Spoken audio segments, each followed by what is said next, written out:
मंत्रिमंडल का विस्तार तो हमेशा होता रहता है, चाहे 6 महीना रह जाए, चाहे 4 महीना रह जाए। और सवाल ये है कि ये चर्चाएं 8-9 महीने से चल रही थी कि हाँ शेष जो है मंत्री बनाए जाएंगे। अब वो इस चर्चा के दौरान जो वर्तमान में चुनाव का मुद्दा आप 27 को लेकर के कह रहे हैं, तो 27 को लेकर के ये हमें नहीं लगता कि कोई ऐसा इन्होंने कोई नया खेल किया है। जो भी इनके खेल हैं सब पुराने हैं, नया कुछ नहीं है। और मंत्रिमंडल की बात कर रहे हैं आप, तो ये 33% महिलाओं के आरक्षण की बात कर रहे हैं ना, तो 33% आरक्षण की बात करने वाले अब ये बताएं कि 7 को माने 1 मंत्री आपने दिया है, कितने मंत्री महिलाओं को होना चाहिए था? जरा इस पर कम से कम 3 मंत्री को इनको महिलाओं को करना चाहिए, तब 33 की बात आती है। ये केवल झूठ बोल रहे हैं, देश प्रदेश में बरगलाने का काम कर रहे हैं। जनता हमारे यहाँ की जहाँ तक है कि वो बेचारी चुप पड़ी है, और उसके अलावा ये देश के साथ, हमें लगता है कि देश के साथ अच्छा काम नहीं कर।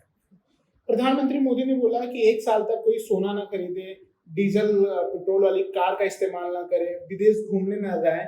इसे आप विपक्ष के दौर में किस तरीके से देख रहे हैं? देखिए, विपक्ष और सत्ता पक्ष की बात नहीं करना चाहता, ये एक नया इनका खेल है।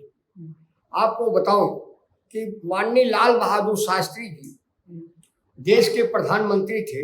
उस समय देश में एक अनाज की बहुत बड़ी विकट परिस्थिति आई थी। गेहूं जो अमेरिका से खाने के लिए आता था, वो गेहूं वहाँ जो हम लोग तो छोटे छोटे थे, जानकारी हम लोगों को बताते थे लोग कि सूअर खाता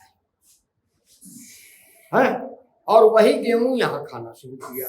तो माननीय लाल बहादुर शास्त्री जी ने, एक देश के प्रधानमंत्री थे, इन्होंने एक नया फरमान जारी किया कि हमारे देश के लोगों एक टाइम भोजन करना बंद कर दीजिए, हमारे देश में अनाज ही अनाज। तो ये उसी पैटर्न पे कुछ न कुछ नौटंकी करते रहते हैं। जैसे अब कोरोना काल कहूं कि किरौना काल कहूं, इन्होंने क्या क्या कहा याद है? थाली बजाओ और वो क्या कहते हैं, डमरू बजाओ, घर के सामने दिया जलाओ, जो है ये कोरोना चला जाएगा।